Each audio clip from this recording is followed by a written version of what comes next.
ایران کے ساتھ اسرائیل کے حوالے سے امریکہ بھی اس میں کود پڑا ہے اور ہمارے اس کو کہہ رہے ہیں جو حکمران ہیں کہ آپ کو ہم اس کو وہ دیں گے ایوارڈ دیں گے یا کہ نوبل انعام کے لیے سفارش کر رہے ہیں. تو اس حوالے سے آپ کی جماعت کا موقع پہ جانے کی کوشش کریں گے؟ اور دوسرا, کیا پاکستان کو ان حالات میں اس چیز کی سفارش کرنی چاہیے؟ آپ اس کی حمایت کرتے ہیں یا نہیں کرتے؟ مسئلہ یہ ہے کہ نوبل انعام کے لیے جس شخصیت کو منتخب کیا گیا ہے وہ امریکی صدر ہے, اور امریکہ کی تاریخ عراق میں آپ نے دیکھی, پھر اس کے بعد افغانستان میں دیکھی, پھر اس کے بعد جہاں بھی دنیا میں ظلم ہوا, ویتنام میں, سارا کچھ آپ نے ساری تاریخ پر آپ بہتر جانتے ہیں. تو ایسی شخصیت یا ایسے ملک کی کوئی اہم شخصیت کو پیس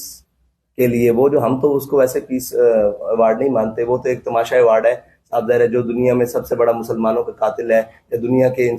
آپ انسانیت کا دم بھرنے والوں کی بات کریں تو اس وقت دیکھیں کہ وہ سب سے بڑے قاتل ہیں, اور سب سے زیادہ انہوں نے اس وقت پوری دنیا میں جنگیں مچا رکھی ہیں. بلکہ آپ فلسطین کا حال دیکھیں, اور اب بالکل تازہ ترین ایران کے اندر جو انہوں نے آگے اٹیک کیے ہیں اس کی صورت میں, تو پاکستانی جناب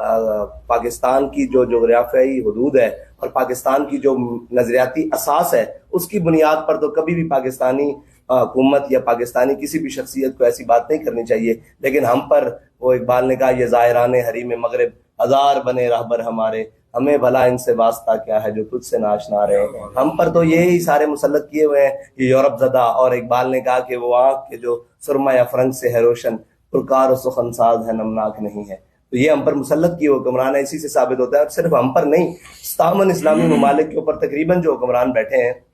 وہ سارے مسلط کیے ہوئے ہیں. ورنہ آپ اردن کا حال دیکھ لیں اور آپ باقی ممالک کا حال دیکھ لیں کہ پاکستان اور قوم کے اور ملت کے جو جتنے بھی ہیں, جتنی بھی قومیں ہیں, ان کی رخ دیکھ لیں, اور ان پر جو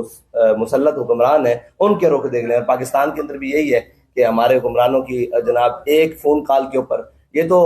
اگر تفصیل کی جائے تو شہاب نامہ کھول کر دیکھ لیں, وہاں سے لے کر اور آج تک یہ جو پاکستان کی تاریخ لکھی ہوئی ہے کہ اس نے کہا کہ قومی سلامتی کی میٹنگ کے اندر ایوب خان نے جناب میٹنگ چھوڑ کر امریکی صدر کا سیکٹری کا فون سنا, تو اس نے کہا, ایشیائی سیکٹری تھا, اس نے کہا کہ آپ نے اتنی قومی سلامتی کی اہم میٹنگ چھوڑ کر اور ایشیائی سیکٹری کا فون سنا ہے. اس نے کہا جو قومیں لوگوں کے زکوٰۃ اور خیرات پہ پلتی ہو نا, ان کو فون سننے پڑتے ہیں اپنی سلامتی چھوڑ کر.